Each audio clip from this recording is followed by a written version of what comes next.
ಗೋವಾ ಅಲ್ಲಿ ನಮ್ಮ third day ಡ್ರೆಸ್ಗೆ match ಆಗೋ ತರ ಕಲರ್ಫುಲ್ ಬ್ರೇಡ್ಸ್ ಹಾಕ್ಸ್ಕೊಂಡು ನಾವು ಹೊಟ್ಟಿತ್ತು ಆರಂಬುಲ್ ಬೀಚ್ಗೆ. ಅಲ್ಲಿರೋ ಬೀಚ್ ಯಾಕಲ್ಲಿ ನಮ್ಮ ಬ್ರೇಕ್ಫಾಸ್ಟ್ ಕ್ವಿಕ್ ಆಗಿ ಮುಗಿಸ್ಕೊಂಡು ಬೀಚ್ ಹತ್ರ ಹೋದ್ವಿ.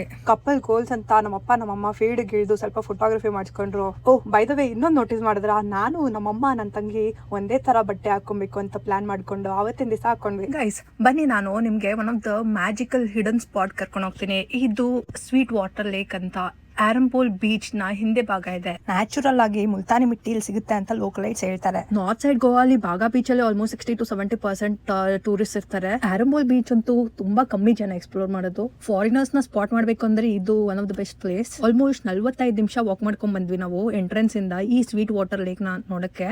ಫೈನಲಿ ನ್ಯಾಚುರಲ್ ಆಗಿ ಸಿಗೋ ಮುಲ್ತಾನಿ ಮಿಟ್ಟಿ ಜಾಗ ತಲುಪಿದ್ವಿ. ಹಾಗೆ ಗೈಸ್ ಫ್ರೆಶ್ ವಾಟರ್ ಕೂಡ ಸಿಗುತ್ತೆ ಆ ಜಾಗದಲ್ಲಿ. ಈ ನ್ಯಾಚುರಲ್ ಕ್ಲೇ ಬಂದು it is packed with minerals like magnesium, silica and calcium. ಇದು natural detox and skin exfoliation help ಮಾಡುತ್ತೆ. ಇದು ಸ್ಕಿನ್ ನ ಸ್ಮೂತ್ ಹಾಗೂ ಸಾಫ್ಟ್ ಆಗಿರಕ್ಕೆ ಹೆಲ್ಪ್ ಮಾಡುತ್ತೆ. ಆಲ್ಸೋ ಡೆಡ್ ಸ್ಕಿನ್ ಮತ್ತೆ ಏನಾದ್ರು ಟ್ಯಾನ್ ಇದ್ರೆ ಅದನ್ನು ಕೂಡ ರಿಮೂವ್ ಮಾಡುತ್ತೆ. ರ್ಯಾಷಸ್ ಇದ್ರೆ ಕೂಡ ಕಮ್ಮಿ ಮಾಡುತ್ತೆ.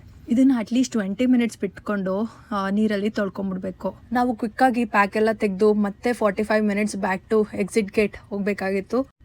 On the way to next destination why not try local beer ಅಂತ ನಾವು ಕಿಂಗ್ಸ್ ಬಿಯರ್ ಮತ್ತೆ ಪೀಪಲ್ಸ್ ಬಿಯರ್ನ ಪರ್ಚೇಸ್ ಮಾಡಿಕೊಂಡು ನೆಕ್ಸ್ಟ್ ಡೆಸ್ಟಿನೇಷನ್ ಕಡೆ ಹೊರಟ್ವಿ. This was part 1 of day 3. See you in the next one.